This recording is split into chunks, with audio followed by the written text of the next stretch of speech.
Kita akan awali hot news yang pertama dari Prabowo yang akan nego ulang tarif impor Trump. Presiden Prabowo Subianto mengaku telah melakukan negosiasi langsung dengan Presiden Amerika Serikat Donald Trump. Negosiasi ini berujung pada penurunan tarif dagang atas produk Indonesia yang diekspor ke pasar Amerika. Dari yang semula dipatok 32%, kini turun menjadi 19%. Trump secara terbuka mengumumkan kebijakan baru ini di platform Truth Social, dan dalam pernyataannya Trump menyebut Indonesia hanya akan dikenakan tarif 19%.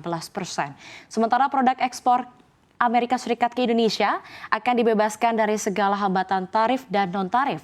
Sebagai bagian dari perjanjian tersebut, Indonesia telah berkomitmen untuk membeli energi senilai 15 miliar US dollar dan juga produk pertanian senilai 4,5 miliar US dollar dari pasar Amerika Serikat. Tak hanya itu, pembelian juga termasuk 50 unit pesawat buatan Boeing. Prabowo mengaku tak akan berhenti melakukan negosiasi sebab Indonesia masih kena tarif dagang 19%. Ada kesepakatan, kita juga akan istilahnya kita memahami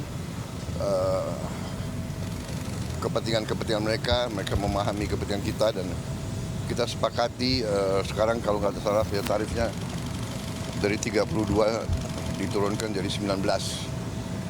Ya saya tetap nego, saya katakan beliau ini seorang negosiator yang cukup keras juga gitu. Ya saya kira itu dari saya. Kita ke informasi hot news lainnya. HUT Indonesia ke-80 tak lagi di IKN. Presiden Prabowo Subianto bakal menyelenggarakan hari ulang tahun atau HUT ke-80 RI di Jakarta, bukan lagi di Ibu Kota Nusantara, Kalimantan Timur.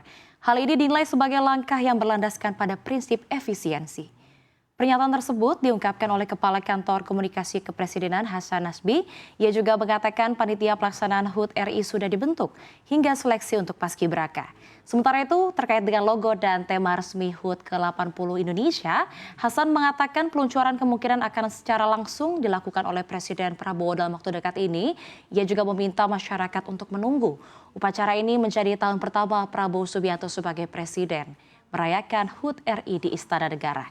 Sebagai informasi, meski upacara kenegaraan tidak digelar di IKN, pihak otorita IKN tetap akan menyelenggarakan upacara HUT ke-80 RI secara internal. Salah satu rangkaian kegiatan yang telah dimulai adalah lomba dan pertandingan yang digelar di lapangan PSSI IKN.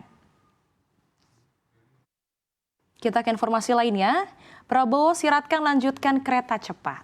Pemerintah memberikan sinyal untuk melanjutkan proyek kereta cepat Jakarta-Bandung. Sinyal tersebut diungkapkan Menteri Koordinator Bidang Infrastruktur dan Pembangunan Kewilayahan Agus Harimurti Yudhoyono.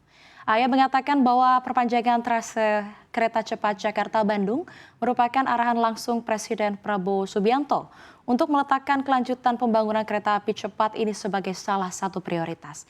AHY beserta jajarannya telah menggelar rapat koordinasi pada 1 Juli 2025 lalu yang melibatkan Kementerian BUMN dan Kementerian Agraria dan Tata Ruang. Sebagai tindak lanjut, AHY mendorong pembentukan Satgas atau Task Force kereta cepat. Selain itu ada sejumlah peraturan perundang-undangan yang juga akan direvisi serta percepatan penyusunan RUU Sistranas. Ia juga menekankan pentingnya sinergi lintas kementerian dan lembaga dalam mengawal proyek-proyek strategis di sektor konektivitas nasional. Ya, kita ke informasi yang terakhir. Ini adalah 10 jurusan paling disesali. Kita tahu saat ini badai PHK masih terus berlanjut di tahun 2025. Para lulusan kuliah juga kesulitan mencari pekerjaan yang sesuai dengan standar masing-masing.